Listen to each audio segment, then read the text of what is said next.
Никиту Васильева в Ишкрылу пригласила семья Ерошкиных. Муж с женой постоянно следили за путевыми заметками чебоксарца. Благодаря знакомству в соцсетях они стали друзьями. Наш город оказался финальной точкой в его маршруте. Ишкарла замечательно нас встретила. В Ишкарле я не был никогда, хотя вот моя родина всего в 100 километрах, в Чебоксарах. По миру Никита Васильев колесил 2 года. Проехал на велосипеде почти 35 тысяч километров.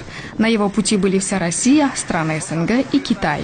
Везде люди хорошо встречают. Какой ты сам, такие люди тебе попадаются. Это неизменное правило.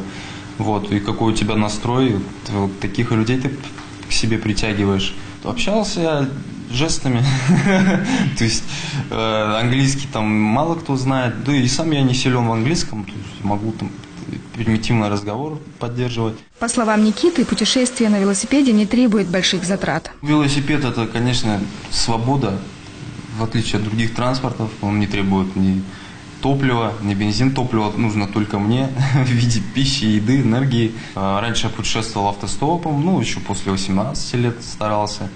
Ну, пробовал автостопом, учился и работал, и в армии отслужил, все, успел уже, вот, но все равно все приходило к дороге. В поездке по миру Никита встретил и свою судьбу. Молодые люди познакомились в Новосибирске. Ради своего спутника Настя оставила работу на радио. Пришлось сесть на груженный велосипед сразу и поехать. Ну, было не страшно, но я просто не знала, смогу ли я. Но оказалось, что смогла, вообще лучше ничего не бояться и делать. Тем более, когда человек рядом, который все знает уже и который поддерживает, это не страшно. Теперь они вместе едут домой в Чувашию. Сейчас будет до Чебоксар хорошая трасса, насколько я знаю. Вот поэтому ничего не страшно, только вперед. Осень и зиму Никита и Анастасия планируют провести дома. После отдыха снова в путешествие. В планах покорить страны Западной Европы.